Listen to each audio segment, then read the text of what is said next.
Good idea.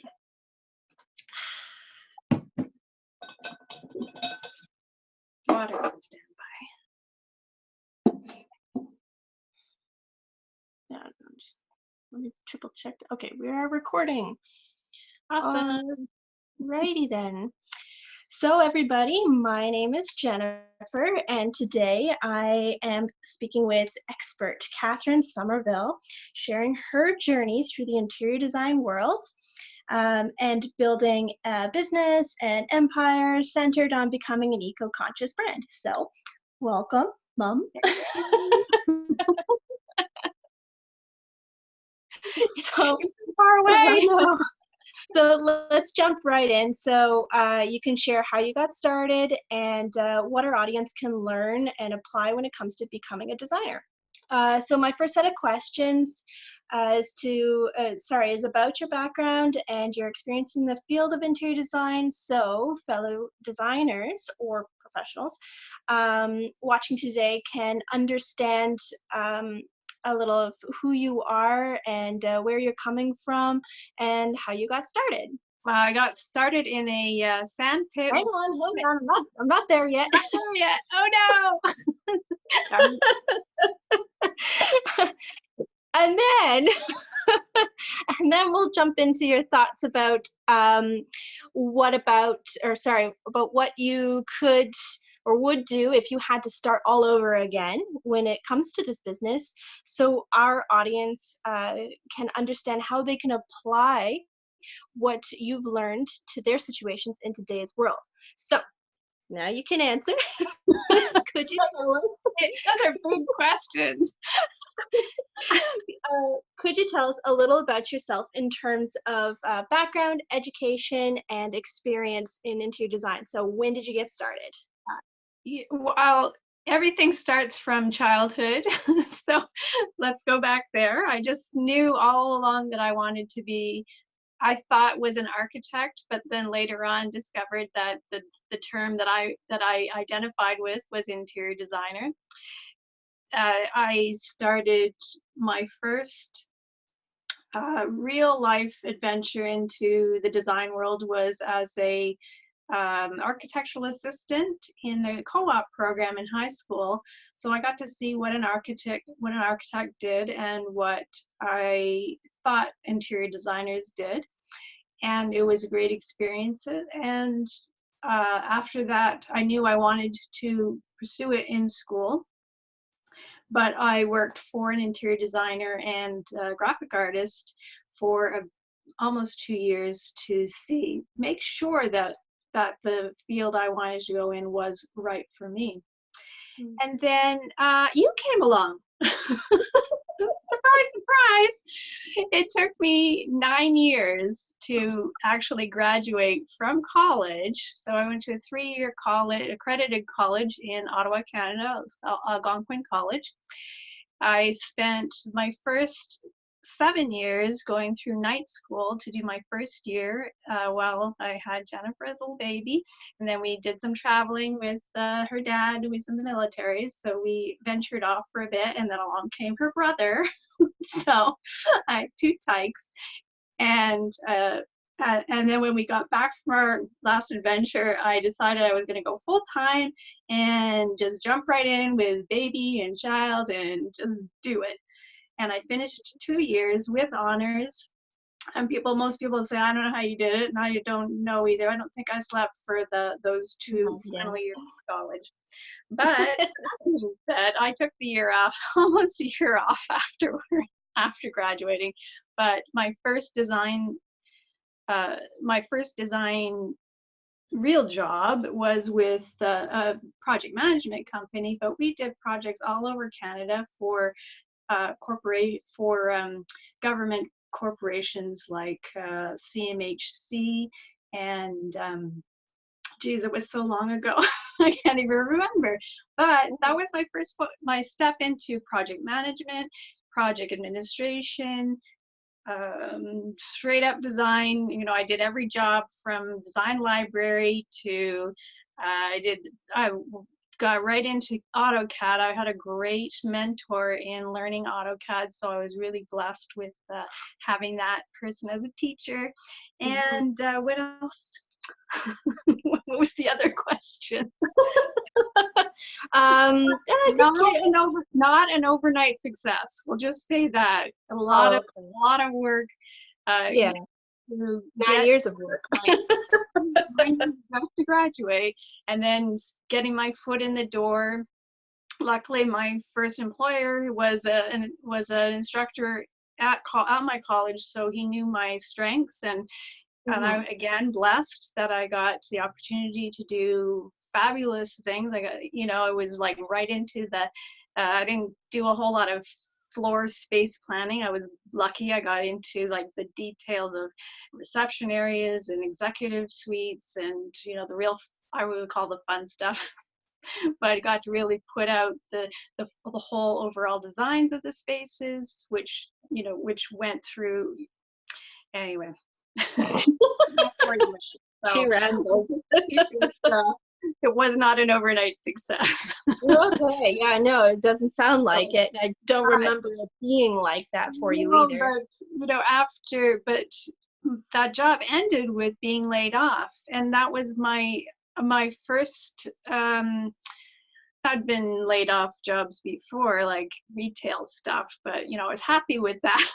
But being laid off a job I really liked kind of made me think, well, I'm at the mercy of somebody else's business. I can't, I can't, I'm only going to make as much as they're going to pay me, and I'm only ever going to work if they want me to work. So that kind of really put my eyes towards being an entrepreneur, because I didn't feel secure reaching out to another company, putting my heart and soul into another business, of somebody else's business, making them money, and not getting the rewards financially for me and my family.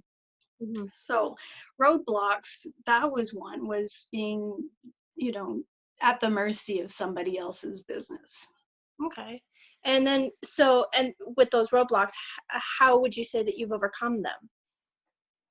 Or Well, have you? after that experience of being laid off, I realized that I needed to have this. If I ever wanted to have my own business, I needed to have the skills for each of the jobs that I knew that for each of the jobs within a business, that I needed to know how to do those jobs. So I went for, what did I do now? I did office planning. Uh, I did high-end residential. We lived in California, so that was another experience where I got to feel like what, high budget residential interiors really felt like, and how, Mhm. how do designers work within that kind of budget, and what are the clients like, and how do you treat the clients, and all that goes along with that high-end residential work. That was a great experience for me. I also did office. I worked for an office company, office furniture company. So again, I got to work with high-end clients, working in their spaces. But learning how to work with the clients was a huge step for me moving forward. A lot of life experience mixed in with that too. Of course. Um, but learning, I also took a job as kitchen cabinet with a kitchen cabinet company. I wasn't a salesperson. I was a person doing the technical drawings and all of the pricing and spec draw, like all the spec stuff, all the technical stuff. So I really learned, like I was really trying to get full circle of learning. So I applied to be a salesperson too, but have I don't have a French background, so that was a challenge here in Ottawa, Canada. And so I moved on to project management, and the project management, I think, was probably the best thing that I could have ever done, because that one really showed me how to handle large projects. I mean, we had $5 million construction projects that that were like fast tracked, and we had to, you know, really be on top of it. And that really showed me how to be in charge of my department, how to be, you know, a manager, how to project manage, basically finances, administration, working with contractors. That was huge, you know, being on site, being able to communicate with contractors. Not everybody's on the same excuse me, on the same page when you're working on a design. It wasn't my design, it was another design company, but I was working for the property managers to make sure that their tenants were getting the best installation of that design. So Yeah. I always felt for the designer, but you know, my client was the tenant. So Right. So you've been doing this for a long time, but what inspired you to get to that point? Like you said earlier, you know, childhood, oh, it always stems from your childhood, but like, what do you remember, like what your kind of triggering moment when you were a young one, to lead you into this path? yeah, I remember going to, but probably when I was in grade 4, grade 5, going to a bookstore with my dad and my brothers, and way on the bottom of the shelf, the books, I found a book about solar panels, about solar in the home, and that really opened my eyes. And I begged my brother to buy me the book, and he did. Thank you, Richard. And from that, I actually did a speech in school about solar panels. And at that time, it was during the Carter administration. So Jimmy Carter had put solar panels on the roof of the White House. So I always thought that that was like the beginning of a movement towards sustainability. We didn't know what that word was then, but now we do. And you know, what other things can we do in our life that would make things less dirty air, less dirty water, less dirty food, you know, those kind of things. That kind of sparked my interest in what else is out there that we can improve besides putting solar panels on our house. Cool. And I know you kind of vaguely touched up on it, but what was your first job in this industry? Or, and like, I guess what got you into that position? My first working job, not getting paid, well, they gave me a stipend again, was when I was a um, student working in co-op. So I went to school in the morning and I went to this job in the afternoon, and I worked for the federal government.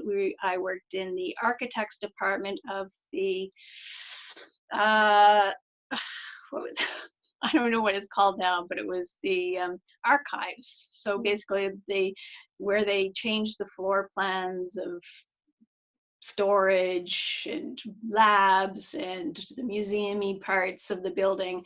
I actually got to work on the cafeteria, which was fun because they were toying with the idea of a non-smoking section. Smoking, non-smoking, and they thought a plant down the middle, like a line of plants down the middle, would be the solution to not being offended by cigarette smoke. And I was like, just get rid of the cigarettes. Just get rid of the cigarettes. And like, no, we can't do that. So anyway, that was in 1983 or 84. So we've come a long way. So yay, progress. That's good. Yeah. And so nowadays we have a lot of resources thanks to the internet, social media, and all that. But back in when you first got started, obviously we didn't have that resource available. So what tools or resources did you use to kind of help you get into the industry? I was addicted to Interior Design magazine, so the magazine Interior Design. And in there was a little card that you could check off the numbers of the advertisements in the magazine, and you would get an envelope in the mail with all their junk, with all whatever they're trying to sell. So anything that caught my eye, like whatever fun I wanted to have, with wall covering, or that was interesting wall coverings from England, or I don't know. There were a lot of weird stuff I'd get in the mail. so, so I became this collector of junk mail, basically. And, it kept coming for years and years after, until, we moved enough that it just never caught up. Didn't follow you far Yeah. enough. So that was it. Just back in the day was finding out who the representatives of the products were, Mhm. and you could only find them from magazines or from store, like what is being sold in stores. It was not, the internet has been like the great equalizer for new and interesting things, like new and interesting products, ideas, anything.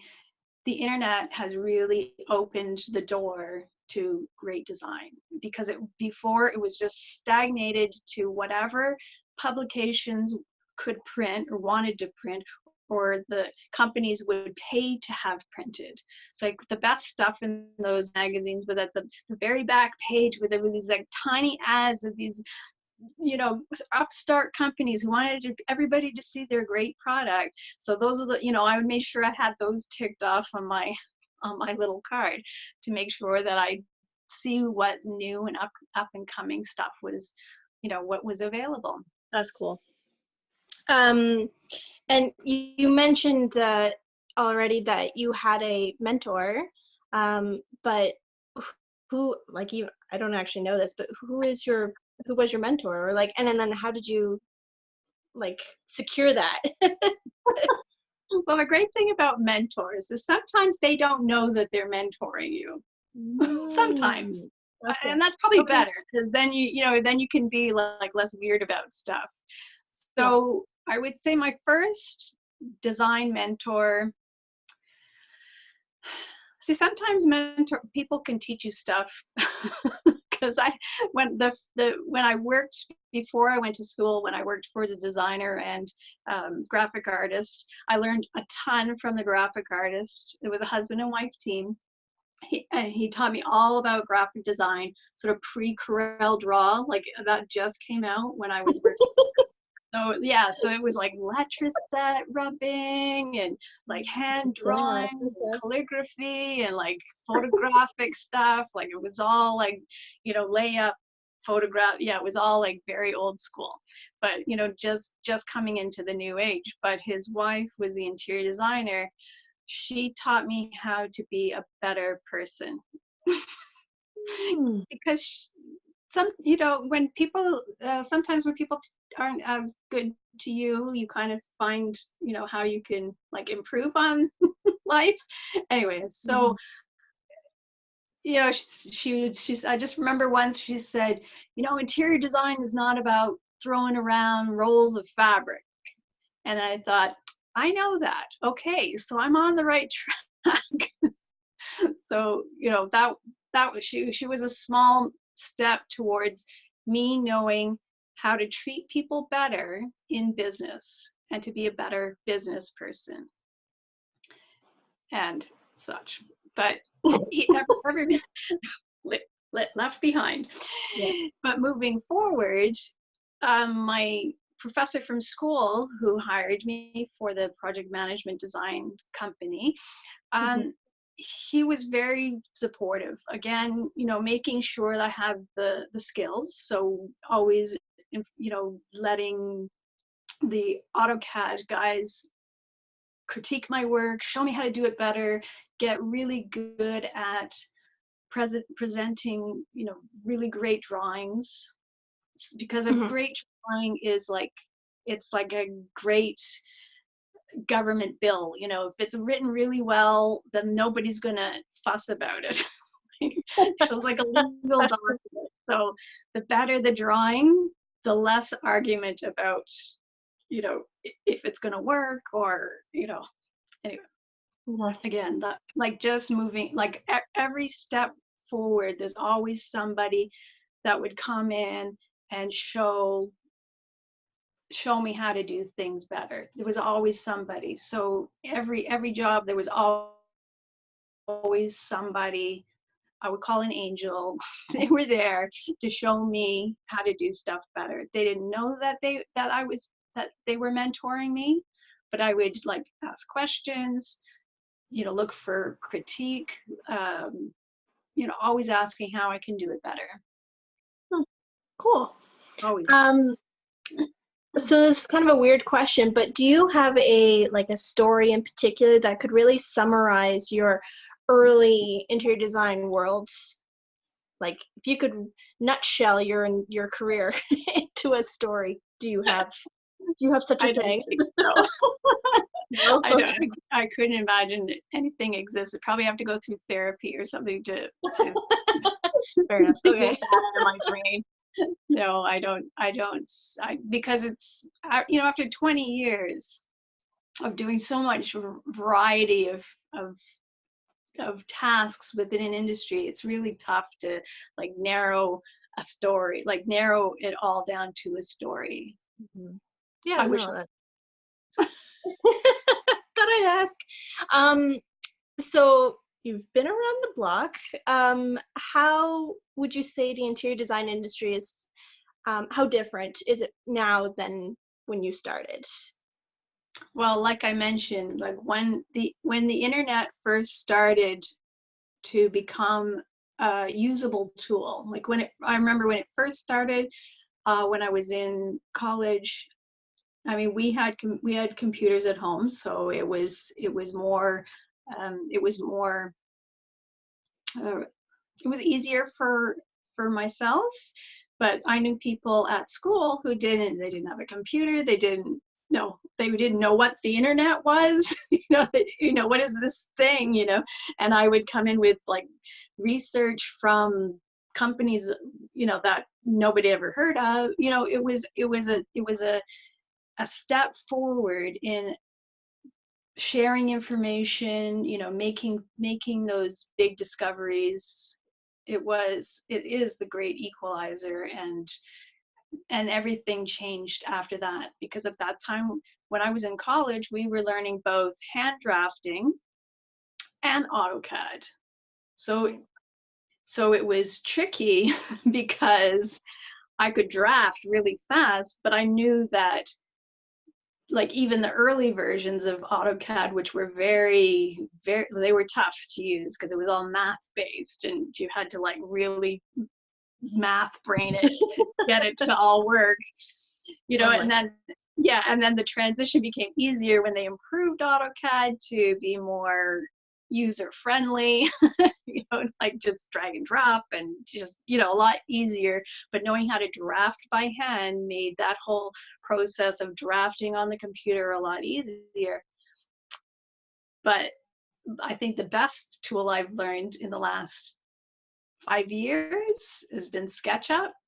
The 3D program is like, it was so easy to learn. It's easy to use. The clients love a 3D object. We love showing the 3D model of what their space is going to look like in the finished product. And it's like almost identical. It's like this amazing, like, as long as you don't present something that's totally undoable, like, or unreasonable, then your client's expectations are met, and they're thrilled because what you have shown in your imagination on a 3D diagram, and they get it in their space, becomes like, oh wow, we got what we paid for. So that becomes an easy sell. It's so it like it made life easier. Yeah, that it did. And kind of segueing into the green design thing, what made you feel passionate about it? So what does green design mean to you? Well, I Hard became, question. yeah, long question, because I became sort of obsessed with the food movement. So the slow food movement really pushed me to see that it could be possible in the interior design industry. I always cringed when we did when we did any kind of space demo of demolition of perfectly good space, but the space wasn't good for the client. So, but like seeing a whole kitchen ripped out because it wasn't in style, like that kind of like, ugh, ripped my heart out. But thankfully, things that we've become aware about, not wasting and repurposing and, giving things away, the Habitat for Humanity type of reusing construction products, like great things like that have come out of this non-wasting. Don't, try not to waste things, not just for the sake of money, but for the sake of the planet. Yeah. uh, so the food movement caught my eye because my father passed away from cancer, and that kind of made me look at why why do these things happen, and how can we not go through it ourselves. So researching food and food production and how all of that affects our, not just our bodies, but our planet, our water, other animals, the ecosystem as a whole, as we see with the Amazon fires, and how beef production is to blame, and all the interconnection of how we go about our daily life and how that affects our planet. And then again, after the food movement became the clothing industry. So that large fire in sorry, I can't remember the country. The large factory fire in not India, down in that area. Oh, okay.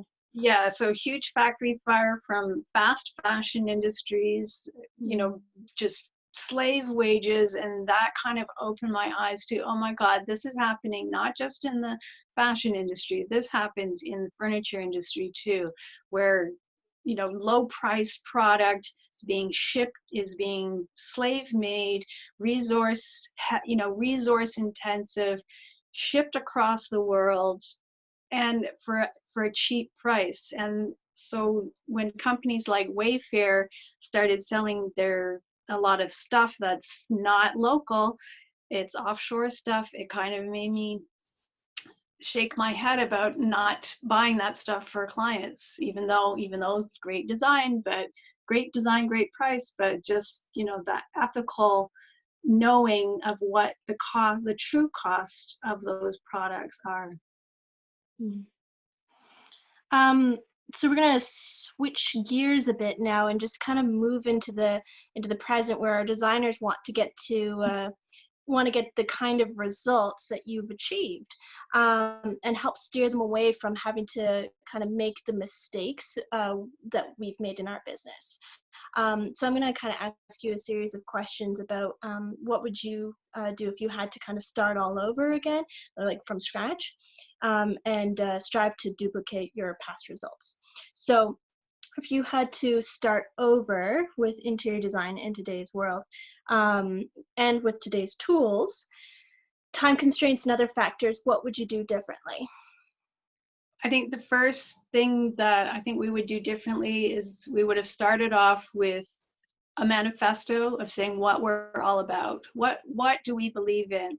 And that from that way we would get the clients that we really, really want. So what we're doing right now. Exactly. Publishing a book that other designers can, if they want to follow in that path, can just put their email in, and to build a list of other like-minded designers so we can build a community. So it's exactly what we're doing now. And okay. You just wish that we'd done it years ago.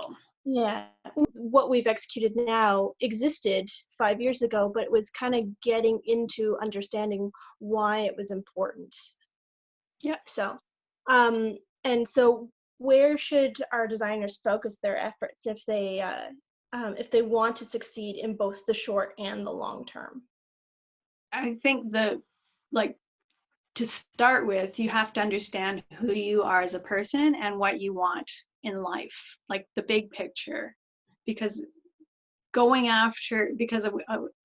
the previous business that I had, I thought I wanted a certain type of client and I got them, but they did not align with me. And I did not like serving them, and I did not like the projects that they presented to me. So Yeah. knowing who you are, what you want, and who you want to work with will make it easier to get up every morning. Knowing your why are you getting up every morning, like why are you doing this, like those are the really, really deep, important questions that I think everybody should ask anyway. Any business. Day 3, that's tomorrow. That's tomorrow's homework. I So know. Like, so look at it's this like perfect so segue. important. It's so important. Like these are the lessons that we paid thousands of dollars to learn, and we're giving it to, you know, it's invaluable for any Mhm. part of your life. So in our business structure has been really centered, especially in the more recent years, because we've been kind of figuring out how we want to be eco-conscious.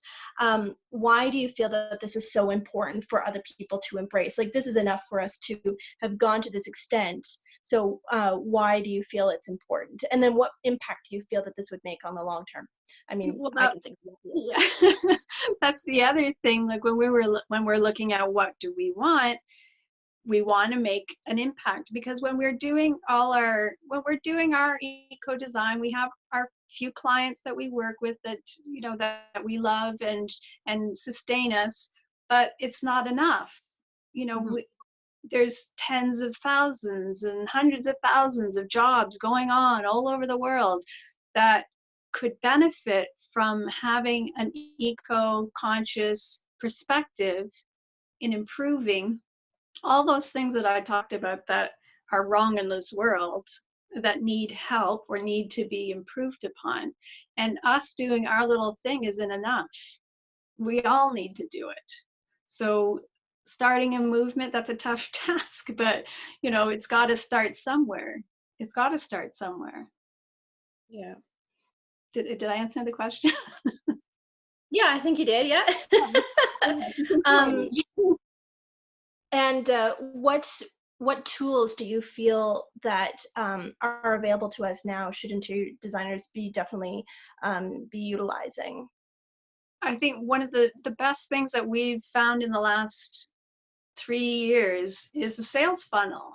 The the whole concept of being able to collect and direct the right people to your message is it's a I mean, you cannot move forward without being connected to the right people and having that message moved with it and spread amongst all those people. I think the sales funnel, I mean, people hear the word sales and they get all icky, but for us, I understand that means not just selling stuff, that means sharing your message, you know, Mhm. getting the word out.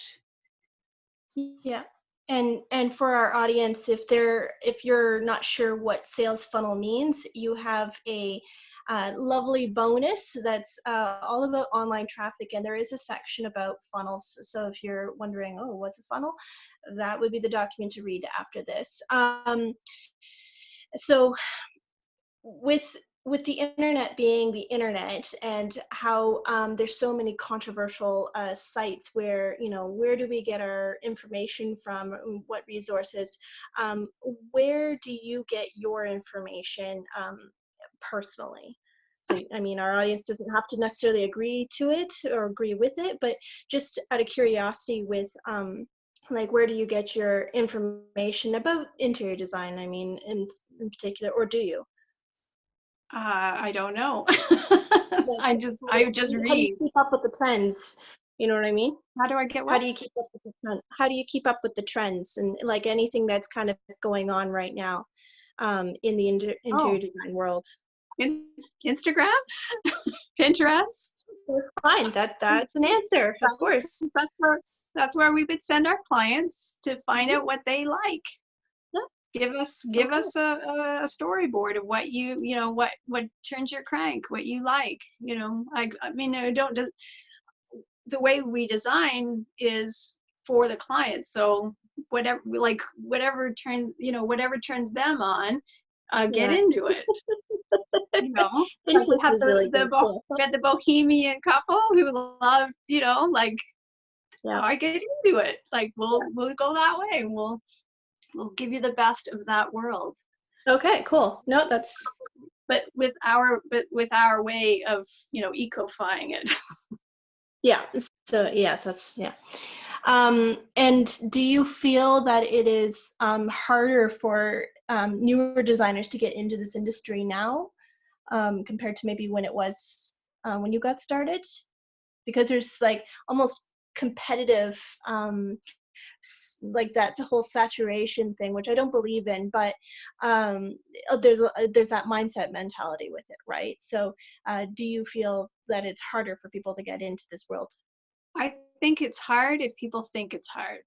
If you think it's hard, it's Mm, going to be hard. good answer. But today, again, with the internet, I mean, LinkedIn alone has given us so many clients because, I don't know, SEO liked my LinkedIn profile or something, because we would get so many clients. We had a lot of people asking to send their resume to us too. But Yep. whether we wanted them or not, we would get tons of, we meet a lot of great people, you know. Yeah. So the difference is that there's not as much necessity as knowing people to get a job, as opposed to now understanding what you want and going out and marketing yourself on the internet, LinkedIn, Facebook, any way that, whatever platform one likes. Mm-hmm. Good answer. Of course on that, don't you? Do you have any final thoughts to help motivate our new or veteran designers to kind of take their business, or if they don't have a business right now, to start their business and get it to the next level? Well, I think after our last 3 years of really diving into marketing, because we found, our business was feast or famine, this sort of up and down wave of, projects, income, that having a marketing plan, an implemented plan of marketing, so that we always had the clients that we wanted coming in and on our schedule, as ideal. But also we've found affiliate marketing, which was this, what is this? that those kinds of things, which I'm sure somewhere in our courses we'll have like more information on, if that term affiliate marketing and what that means to the interior design business. We've always done it. We've always bought stuff for our clients, but there's because of the internet, like things like Shopify, you can have your own shop of your own products to sell online while you still have a consulting business, if that's the way you want to structure your business. And we found like we're working towards that ourselves. So we'd love to share our plans for how we could all benefit from, if you don't want to open a shop, you could sell other people's products. If you align with what they're selling, if it's like for us, if you sell eco-conscious products, we align with you. And we have done that with our quilters and like tons of people we've met on Etsy, all over the place. Jennifer's sourced some great eco products from small companies who we would really love to do more business with. Yeah, and just to kind of add to that, I do actually mention about affiliate marketing through blogs. So for any of our designers who are big on blogging and using Pinterest and stuff like that, it's a very, very common way for affiliate marketing to happen, and usually when you don't even realize. So with that all being said, do you have any final notes? Mm. No. Should No? I? Okay.